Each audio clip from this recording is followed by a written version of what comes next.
Isang netizen ang nagbahagi sa KSP ng mga litrato at video ng mga residente habang tumatawid sa sirang tulay sa Angadanan, Isabela. Ito ang isyong kulang sa pansin.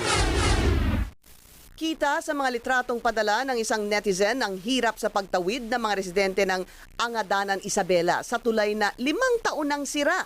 Ang ilan kailangan pang magtulungan para lang makatawid ang pampasadang tricycle. Pinuntahan ng ABS-CBN News ang nasabing tulay. Lubog ang ilang parte nito dahil mataas ang level ng tubig, kaya napilitang sumakay ng bangka ang ilan para makatawid.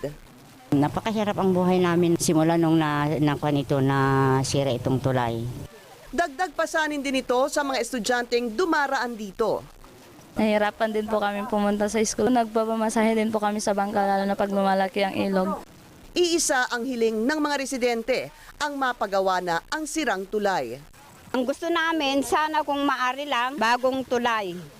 Ayon sa Vice Mayor ng Angadanan, hindi kaya ng lokal na pamahalaan na ipagawa ang tulay.